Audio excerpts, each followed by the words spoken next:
Welcome to Hannity. Tonight, Democrats, they've been in charge of Congress, the White House, for just 16 days. And as predicted, their own vindictive, radical, extreme agenda is now taking center stage in that swamp. As we speak, the Biden administration now is quickly implementing AOC's insane Green New Deal agenda, destroying tens of thousands of high-paying career jobs in the process, all with the stroke of a pen, signing now 47 executive orders and actions, which is over 2.5 times more than Obama, Bush, and Clinton combined. Now, meanwhile, next week, the U.S. Senate is set to hold another pointless, vicious, unconstitutional impeachment shift show. It serves no purpose.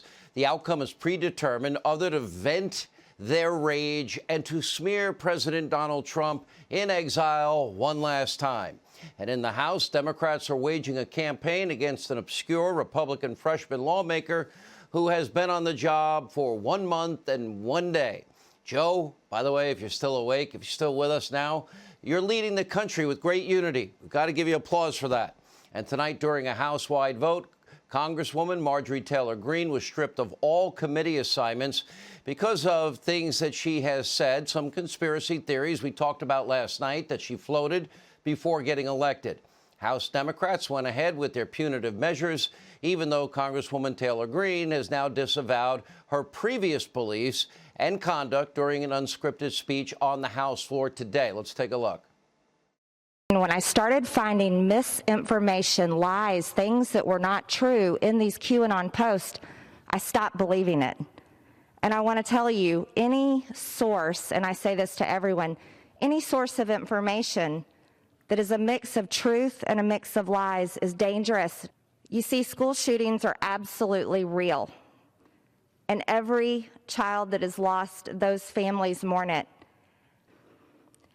I also want to tell you 9/11 absolutely happened. I remember that day crying all day long watching it on the news.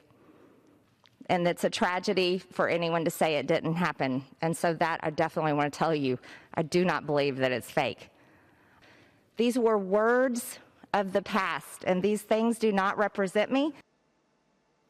I'm glad the Congresswoman delivered that speech, but ultimately, for Democrats, this is not at all about Marjorie Taylor Greene, a new Congresswoman. Instead, it's a mere political ploy. The idea they want to smear all conservatives, all Republicans, as extreme conspiracy theorists. And almost every single sanctimonious Democrat that voted today, they're all guilty of the biggest hoax, the biggest conspiracy, the lies that they've told for 3 straight years. That's right, the big Trump-Russia collusion lie. They have put this country through hell for 3 years, and everything they told the American people was false. Now, working in support of the big lie, they have their allies, their press office. We refer to them as the media mob.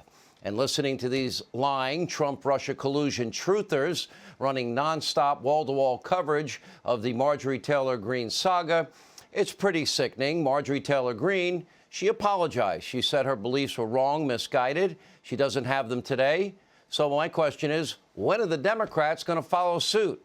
When will the media mob apologize and correct the record on so many stories they all got wrong? Here's my prediction. Hell, down there, will freeze over first. Don't hold your breath. They're feigning their phony outrage, as usual, and play acting like this is the most important story of our time. It's not. Congresswoman Greene, she doesn't set the agenda for the Republican Party the way the radical squad led by the real Speaker of the House, Congresswoman Ocasio-Cortez, does for the Democratic Party. Few people know Congresswoman Greene. I don't know a conservative or Republican that supports or condones those past beliefs that she disavowed today. The real story here is that Democrats have now opened the floodgates with an alarming new precedent. Apparently, voters and elections, they no longer matter to them. According to those who voted to remove Congresswoman Greene from committees, a standard they won't apply to themselves, the people in Georgia, those that voted for her by a whopping 74% of the vote, don't matter to the people that voted today. Think about that. Their votes just discounted. Lawmakers outside of her district, they're calling the shots, including many truly insane conspiratorial Democrats, the ones that have never apologized for their past radical views, anti-Semitic statements, and so much more. We'll have more in a moment. Now, members of Congress can apparently be penalized and stripped of important committee assignments for something that they once believed. And hours ago, Congressman Jim Jordan asked this all-important question: who's next? Take a look. Who's next? Who is next? Everyone has said things they wish they didn't say. Everyone has done things they wish they didn't do.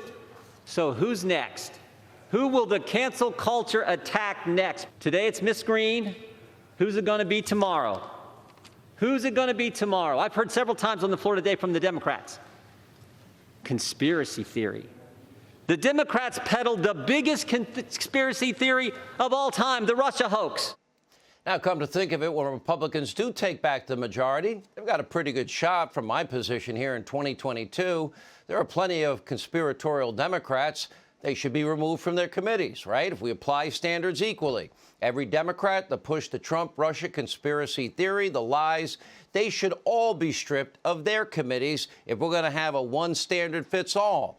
And as we pointed out last night, Congresswoman Ocasio-Cortez, she told voters that the world was going to end in 12 years. Congresswoman Omar tweeting once that evil Israel is hypnotizing the world.